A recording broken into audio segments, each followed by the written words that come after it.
जी एक बात बताइए, बहुत ही बेसिक बात है जो आसान भाषा में हम अपने लोगों को समझाएं। कई बार क्या होता है कि ये जो डिफरेंस है ना, मतलब कोरोना हुआ and kudos to India and its diplomacy कह लें या उसकी जो पावर है कि हमने वॉट एवर इट इज़ हमने सेल थ्रू किया बहुत अच्छा दूसरी कंट्रीज़ के हिसाब से, लेकिन फिर भी हमने वो क्राइसिस देखी, हमने देखी, मुझे वो शायद शब्द इस समय बहुत नेगेटिव होगा, लेकिन हमने जब डेड बॉडीज़ और तमाम तरीके के क्राइसिस, ऑक्सीजन, ये सब देखा। जो सक्षम थे वो खरीद पाए, जो सक्षम थे वो ले पाए, लेकिन जो सक्षम नहीं थे नहीं ले पाए। तो इसी डिफरेंस के बीच में मैंने देखा कि मैं सोसाइटी में रहती हूँ, तो मेरी बहुत सारे जो ग्रुप ऑफ मेड्स वहाँ पर हेल्प हैं, उन्होंने मुझसे अप्रोच किया कि दीदी जो सिलेंडर 1200 रुपये में मिलता था अब वो हमसे 3200 रुपये ले रहे हैं। ये कल की बात है। अब वो बेचारे, उनको घर में खाना बनाना है इसलिए वो काम करते हैं, लेकिन अब ऐसे में वो किसको अप्रोच करें, उनके लिए क्या किया जाए। अब उनके लिए कोई हेल्पलाइन नंबर हो, वो कभी फ़ोन करेंगे नहीं करेंगे, लेकिन सरकार को ये वाली चीज़ जहाँ पे स्वयंभू जो ये सिलेंडर और ये जब जो लोग हैं ये अब 3200 रुपये में बेच रहे हैं, किसी को खाना बनाना है वो कुछ भी करके 3200 रुपये दे के वो सिलेंडर लेगा। तो इसको आप कैसे देखें? अब देखिए ये हमारे देश के लोगों का, हमारे देशवासियों के गिरते मोरल का सबूत है। बट आई एम श्योर ये दूसरी कंट्रीज में भी हो रहा अगर होगा। किसी का सामान घर के बाहर रह जाए तो मिल जाता था, आज आप एक साबुत ईंट घर के बाहर रख दीजिए, मिलेगी नहीं। और ये छोटे पैमाने पे नहीं है, बड़े पैमाने पे है। मैंने तब भी देखा है जब हमारे घर में राशन की दुकान थी, ऐसे लोग जिनको मिट्टी का तेल नहीं चाहिए था वो भी मिट्टी का तेल खरीद कर रख लेते थे और 5 रुपए एक बोतल में भर के बेच देते थे। तो ये टेंडेंसी सॉल्यूशन क्या है? सॉल्यूशन देखिए, सॉल्यूशन है लॉ एंड ऑर्डर और सॉल्यूशन है करप्शन। दुर्भाग्य की बात यह है कि इस देश में करप्शन पर कभी काम नहीं हुआ, कभी भी काम नहीं हुआ, आज भी नहीं हुआ। क्योंकि जैसे ही आप करप्शन पे काम करते हो अधिकारी सक्रिय हो जाते हैं कि हमारे खिलाफ काम करोगे तो हम आपको कुछ भी नहीं करने देंगे। ये देश का दुर्भाग्य है और इसका कोई सॉल्यूशन अभी हाल फिलहाल में दिखता भी नहीं। आप देख लीजिए, मोदी सरकार ने हर फ्रंट पे काम किया, करप्शन पर कोई काम नहीं किया। काम किया नहीं या काम इफेक्टिव नहीं है। उन्होंने ये सोचा कि नई जनरेशन को ठीक करते चलेंगे, पुरानी जनरेशन हटती जाएगी, बट रादर सिचुएशन ये है कि करप्शन पर जब भी काम करते हैं डेवलपमेंट रुकता है, सरकार को समझ में आ जाता है क्या प्रायोरिटी है, आगे बढ़ जाता है। ये लॉ एंड ऑर्डर का मामला है कि अगर जमाखोरी हो रही है तो उस पर स्ट्रिक्ट एक्शन लिए जाए। सरकार क्या कर सकती है, जनता क्या कर सकती है? जनता क्या कर सकती है मैंने बता दिया। सरकार सिर्फ कड़े कदम उठा सकती है, वो उठा रही है। अगर इसका कंपैरिजन करें कि ये सरकार और इससे पहले की सरकारों में, इसके पैटर्न में बहुत चेंज है।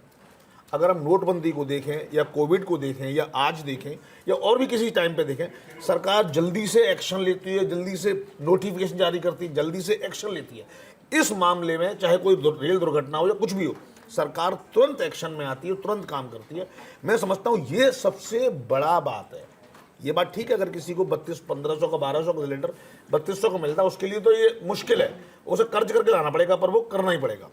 बट यहाँ सरकार को अपने अधिकारियों को और टाइट करने की जरूरत है। और आई थिंक ये सब स्टेट वाइज होना चाहिए। एक बात जोड़ूं, इसके अब परेशानी क्या है कि हमारे देश में विपक्ष भी ऐसा हो गया, मैं किसी सरकार की बात नहीं कर रहा, हर स्टेट में या देश में विपक्ष की स्थिति ऐसी है कि मुझे सरकार को फेल करना है, उसके लिए मुझे कुछ भी करना है वो करेंगे। अगर हमें पैनिक बटन दबाना, पहले नहीं होता था ऐसा, विपक्ष कभी सवाल नहीं खड़े करता था। क्यों नहीं करता था ना? क्यों नहीं? ये बहुत इंपॉर्टेंट सवाल है। विपक्ष से हमने जब बात करने की कोशिश करते हैं कि sir this is a moment of crisis, हमको यूनाइट होकर क्यों नहीं कर सकते, तो राहुल गांधी और उनकी जो टीम है उनका ये मानना है कि भाई हम कब जनता, फॉर द पीपल, हम कब ये बताएंगे कि दिस इज राइट और दिस इज रॉन्ग। अब कोरोना में नहीं कह सकते थे, कहा मैनेजमेंट को लेकर।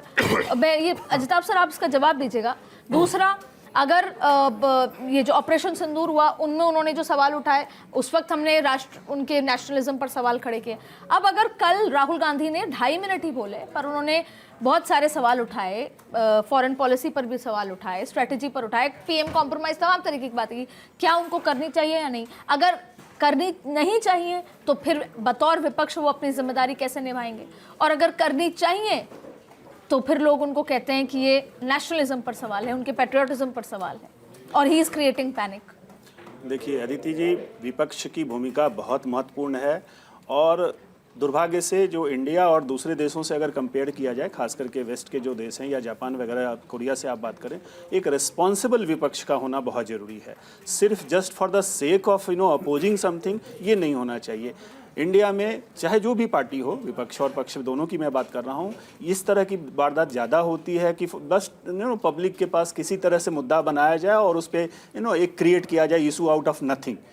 यहाँ नहीं, do you think LPG crisis, energy crisis, no issue? No, it is a very much critical issue. और जैसा आपने बताया, ऑपोजिशन को खड़े होकर नहीं पूछना चाहिए? बिल्कुल पूछना चाहिए, but at the same time responsible होकर पूछना चाहिए। और अगर ऐसी कोई कहीं पे गैप दिख रहा है तो जो भी सरकारी महकमा है, जो अथॉरिटी है, उनको इन्फॉर्म किया जाए। ये आपने जैसे कहा ना, लोकल लेवल पे ये डिसेंट्रलाइजेशन हम जो कह रहे हैं, एम्पावरमेंट फ्रॉम बिलो, वही तो है कि आप लोकल लेवल पे, पंचायत के लेवल पे, वहाँ से गवर्नमेंट की जो जितनी मशीनरी है, आज तो भाई डिजिटल ज़माना है, सोशल मीडिया का ज़माना है, आप इस टेक्नोलॉजी का यूज़ करके आप नीचे से पंचायत के लेवल से आप इस तरह से प्रचार प्रसार कीजिए, इन्फॉर्म कीजिए लोगों को, सो दैट कि एक प्रॉपर इंफॉर्मेशन फ्लो हो कि भाई कहाँ क्या प्रॉब्लम है और उसका निजात कैसे मिलेगा, या आगे क्या हम कर रहे हैं, पूरी उसकी इंफॉर्मेशन दे। एक छोटी सी बात ऐड करूं क्या? एक छोटा सा आवरण है कि क्या रिस्पॉन्सिबिलिटी और क्या हम पैनिक बटन दबा। राहुल गांधी या विपक्ष का कोई भी नेता ये जानता है कि मैं क्या बात कहने से पैनिक बटन दबता है और क्या बात कहने से मैं पूछता हूँ। इस मैटर पे क्या एक सर्वदलीय बैठक हो जाए, प्रधानमंत्री से मिलने का टाइम मांगा जाए, आप कैसे हैंडल कर रहे हैं हम बताइए। पर वो इस तरीके से बात करते हैं, जनता में फ्यूल पहुंचता है कि भाई आग लगने वाली है, वो स्थिति खराब है। बस समझिए। और इसमें एक बड़ा रोल इस बात का भी है, सबको ये पता है कि अगर मैं कुछ गलत बोल दूंगा, मैं कुछ गलत कर दूंगा, मेरा कुछ होने वाला नहीं है, क्योंकि जुडिशरी में बहुत टाइम लगता है और राजनेताओं का तो कुछ बिगड़ता ही नहीं है। तो अगर मैं कुछ गलत कर भी दूंगा, अगर मैं साबित भी कर दूं कि मैं फेक न्यूज फैला रहा था, तब भी मेरे खिलाफ कुछ नहीं होगा। राजनेता तो छोड़ो, एमपी एमएलए छोड़ो, जो कॉमेडियन है वो भी कुछ गलत बोल जाता है, 10 साल 20 साल कुछ नहीं होता। यहाँ कुछ तो ये देशों डर का खत्म हो गया है। जब डर खत्म हो गया तो सरकार पता है कि आज इसको अरेस्ट करेंगे, कल वो आएगा, जमानत ले आएगा, सुप्रीम कोर्ट तक चला जाएगा। उसके लिए बड़े 5,000 रुपए 10,000 रुपए रोज महीने कमाने वाले आदमी के लिए 5 लाख का वकील खड़ा हो जाता है। बात यह है कि अगर राहुल गांधी और यह पूरा विपक्ष कह रहा है कि हमें एलपीजी पे डिस्कशन चाहिए, क्राइसिस, एनर्जी क्राइसिस पे, तो ठीक है। जैसे ऑपरेशन सिंदूर पे विपक्ष को साथ लेके ये कहा गया था कि हम लोग we are in this state of war और व्हाटएवर, और हम जा रहे हैं, और विपक्ष ने कहा था we are with the government. क्या it is also a state of emergency? तो इसमें भी गवर्नमेंट को बुला के बात की जा सकती है, विपक्ष को बुला के बात की जा सकती है। बिल्कुल बात की जा सकती है। और डेली यहाँ पे देखिए, गवर्नमेंट की सीरियसनेस इसमें है कि बाजप्ता होम मिनिस्टर के अंडर में ये ग्रुप ऑफ मिनिस्टर्स की जो कमेटी बनाई गई है, मॉनिटरिंग उस लेवल पे हो रही है। सारे लोकल लेवल पे आप कहें, डीएम, एसडीएम, सबको एम्पावर किया गया है कि आप इमीडिएट रिमेडियल एक्शन लीजिए। तो एक फॉर्मल यस अपोजिशन को बताना चाहिए, और खास करके जब संसद का सत्र चल रहा हो, तो ऐसे में आज भी मैं देख रहा था, जैसे ही 11 बजे स्पीकर ने अनाउंस किया कार्रवाई शुरू की जाए, विपक्ष ने बाइकाट किया, स्थगित हो गई। तो ये बार बार कल भी ऐसा हुआ, आज भी ऐसा हो रहा है। तो भाई आप just for the making issue, again फिर मैं वही कह रहा हूँ, regarding parliament I feel everybody is responsible in that matter. Opposition is responsible to run it, government is even more responsible, and Lok Sabha speaker in the entire thing.